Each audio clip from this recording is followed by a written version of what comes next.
તો કચ્છના અંતરિયાળ વિસ્તારોમાં શિક્ષણની ગુણવત્તા સુધારવા કાયમી શિક્ષકોની ખાસ ભરતી સરકાર દ્વારા કરવામાં આવી, પરંતુ ખાસ ભરતી અંતર્ગત આવેલા શિક્ષકો પણ રાજીનામું ધરીને પરત પોતાના વતન ચાલ્યા જતા શિક્ષકોની ઘટનો પ્રશ્ન ફરીથી ઊભો થયો છે। જેમાં કચ્છમાં નિમણૂક ત્યાં જ નિવૃત્તવાળા 37 શિક્ષકો પોતાના ઘરની વાટે રવાના થઈ જતા કચ્છનું શિક્ષણ તંત્ર ફરીથી ખાડે જવાની ભીતિ ઊભી થઈ છે। સ્પેશિયલ ભરતીમાં નિમણૂક પામેલા 37 શિક્ષકોએ રાજીનામું આપી દીધું છે અને સરકારને સ્પષ્ટ સંકેત આપ્યો છે કે કચ્છના બાળકોના શિક્ષણ કરતાં પોતાનું વતન તેમના માટે મહત્વનું છે।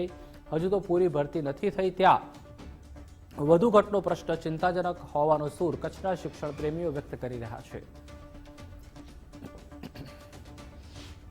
હાલમાં જ્યારે વેટિંગ જનરેટ થયું સામાન્ય ભરતીનું, એમાં 37 શિક્ષકો જે કચ્છ જિલ્લામાં કામ કરતા હતા તેઓને વેટિંગ લિસ્ટમાં એમનું નામ સામાન્ય ભરતીમાં આવેલ એનું છતાં પોતાના જિલ્લામાં એમને જવા માટે એક તક મળી, એટલા માટે તેઓશ્રી દ્વારા સરકારશ્રીના નોર્મ્સ મુજબ 3 લાખ રૂપિયા બોન્ડ અને એક પગાર ભરી રાજીનામું ગયા અઠવાડિયે મંજૂર કરાવી અને અહીંયાથી ગયેલ છે।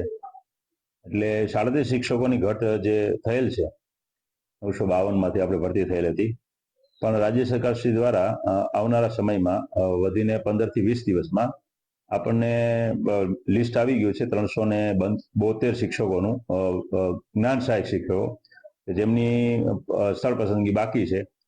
એ સમય દરમિયાન જોવા જઈએ તો આ 37 શિક્ષકોની જે જગ્યાઓ ખાલી છે એ ભરાઈ જશે એવું મને આશા છે।